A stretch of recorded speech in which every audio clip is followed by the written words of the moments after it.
नमस्कार दोस्तों।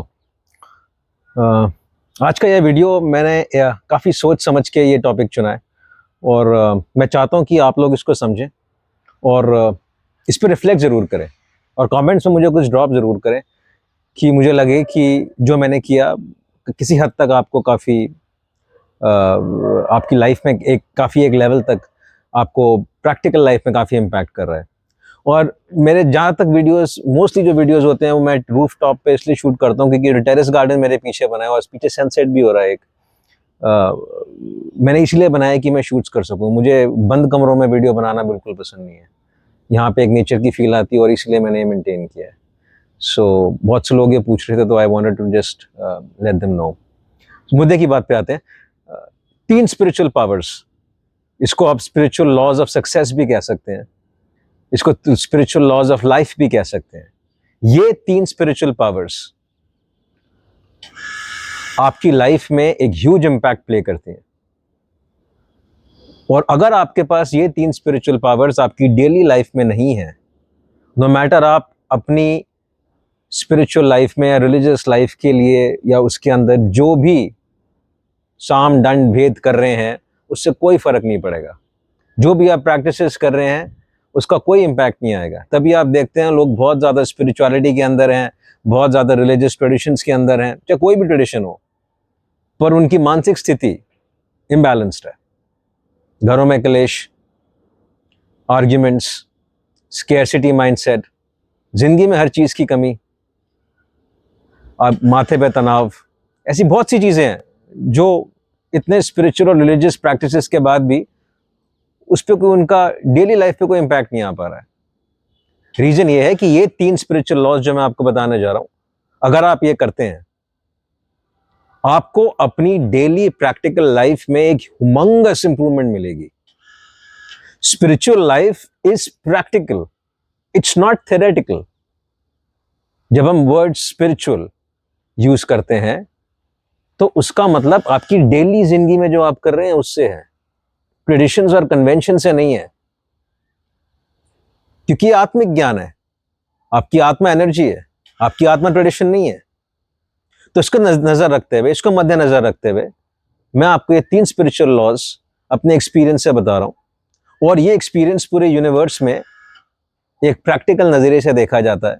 और जो लोग इसको बहुत क्लोजली जाके फॉलो करते हैं, जो कि कोई बहुत बड़ी चीज नहीं है, ये आपकी नेचुरल स्टेट है, लाइफ में, डेली लाइफ में, डेली प्रैक्टिसेस में काफी चीजों पे अपना इम्पैक्ट लेके आते हैं। So the first law which I feel is extremely important is that you have no expectations or any kind of hopes with anybody in life. चाहे वो सिचुएशन हो, चाहे वो पर्सन हो, चाहे वो रिश्ता हो, चाहे आपके साथ रोज उठने बैठने वाले रिश्ते ही क्यों ना हो, जहां आपने एक्सपेक्टेशन पाली वहां आपने पावर दे दी। अगर आपको किसी से कोई एक्सपेक्टेशन नहीं है और आप अपनी सिर्फ जिम्मेदारियां निभाना जानते हैं, तो आप अपने आप में फ्री हैं। I am a husband, I am a parent of 2 children, I am a consultant, I am a motivational speaker, I have so many roles to play in this lifetime, but I am not that role. जिस दिन मैं अपने आप को वो role का दर्जा दे दूंगा तो एक्सपेक्टेशन पैदा हो जाएगी। मैं सिर्फ अपनी जिम्मेदारियां निभाना जानता हूं, उसके आगे फुल स्टॉप। उसके अगेंस्ट अगर कोई कुछ करता है तो वो बोनस है, नहीं करता है तो भी मुझको उस पर कोई इंपैक्ट नहीं आता। जब आप ऐसे बन जाते हैं तो आपको तोड़ना बड़ा मुश्किल है, आपको मरोड़ना बड़ा मुश्किल है, आपको वीक बनाना बड़ा मुश्किल है और आपको काबू करना भी बड़ा मुश्किल है। So that's the first law, the law of expectation. You have nil expectations, you have no hopes from anybody. ऐसे लोगों को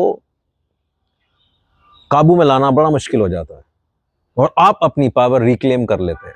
जो पावर आपने बाहर दी है वो आप रिक्लेम कर लेते हैं, जो आपके पास हमेशा रहनी चाहिए। जहां आपने एक्सपेक्टेशन और होप पाली, वो पावर आपने बाहर उस व्यक्ति को या उस सिचुएशन को दे दी। We just doing a karmic role and that is all supposed to be. आप ये करके देखेंगे तो आपको पता चलेगा कि आपकी पावर और आपको मूड स्विंग से कोई मतलब नहीं है। क्योंकि जो जॉय आपको बाहर से मिल रहा था वो ऑलरेडी आपके अंदर है। वो आपने बाहर इसलिए दे दिया था क्योंकि आपने एक्सपेक्टेशंस पाल रखी थी। That's law number 1। Law number 2, which is equally important, stop getting permanency in temporary things. ये लाइफ टाइम ही एक टेम्पररी लाइफ टाइम है, उसमें लोग परमानेंसी चाहते हैं। वो कैसे पॉसिबल है? जब आप एक इल्यूजन सेट कर लेते हैं, एक जलावी की जिंदगी जीने लग जाएंगे, तो आप अपने आप को एक प्रॉब्लम में डाल रहे हैं, एक मेंटल चैलेंज में डाल रहे हैं। ये लाइफ टाइम ऐसा है कि जैसे बिजलियां कड़कती हैं बादल पे और एक लाइटनिंग होती है और करके निकल जाती है, वैसे ये एक लाइफ टाइम है, ये करके निकल जाएगा। जब जिस लाइफ टाइम में आप सांसें ले रहे हैं, अपनी रोजमर्रा की जिंदगी जी रहे हैं, because life doesn't happen to you, you are life. उसमें जब उसका जो नेचर है वो फ्लूइड है, जो टेम्पररी है, तो उसके अंदर आप परमानेंसी तलाश कर रहे हैं या डालने की कोशिश कर रहे हैं, तो वो कैसे पॉसिबल है? You will be defeated at all times. और ये छोटी छोटी चीजों के अंदर भी आप देख सकते हैं। आप शर्ट खरीदना जाते हैं, आप ये सोचते हैं कि ये शर्ट चलती जाए, जिंदगी भर चल जाए।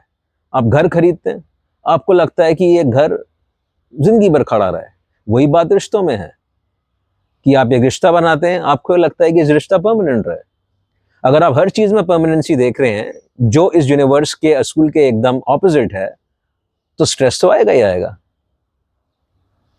You have to use it, enjoy it and let it go as the time expires. Everything recycles, nothing perishes. जब आप परमानेंसी तलाश करना बंद कर देंगे, तब आप उसको सही तरीके से जी सकेंगे और उसका मजा ले सकेंगे। आपने निवाला मुंह में लिया, आप उसको चबा के अंदर भी तो सटकते हैं।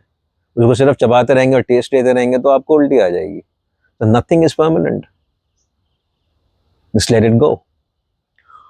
Law number 3, B your authentic self, not a perfectionist self. जितने स्कूल्स, कॉलेजेस और जितने भी इंस्टीट्यूशंस हैं जो एक स्ट्रक्चर के हिसाब से चलते हैं, वो आपको परफेक्शनिस्ट की तरफ ले जाते हैं। ये टर्म आपने सुना होगा, be on your best behaviours. उसमें आपकी ऑथेंटिसिटी मारी जाती है।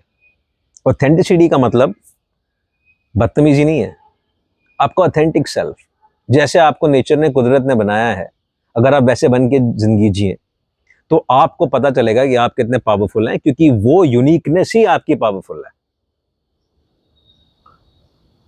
उसको आप एक परफेक्शनिस्ट बनने के चक्कर में कॉस्मेटिक तरीके से ना जिए। अगर मेरे को नीचे बैठ के खाना अच्छा लगता है और नीचे सोना अच्छा लगता है, तो मेरा ऑथेंटिक सेल्फ है।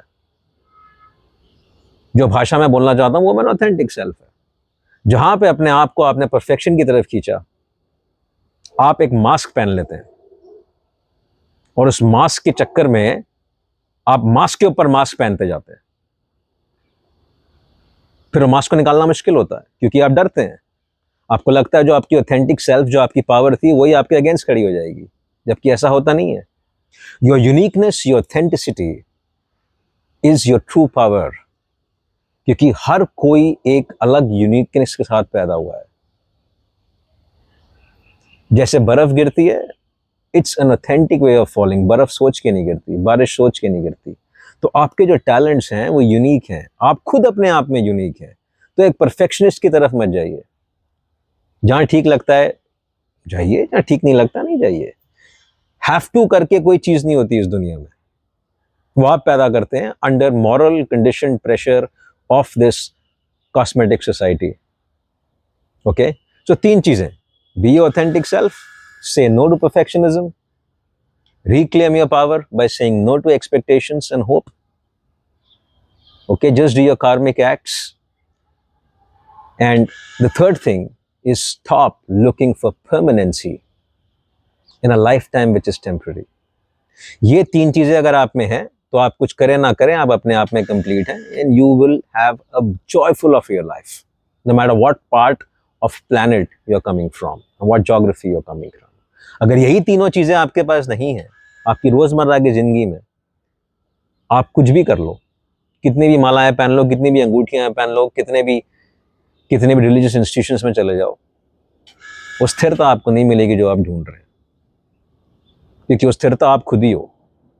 और ये तीनों चीज़ें उस स्थिरता को एग्जीक्यूट करती हैं आपकी डेली लाइफ में। ओके, रिफ्लेक्ट कीजिएगा इनके ऊपर and drop me a comment of how do you feel about all this happening in your daily life. Thank you.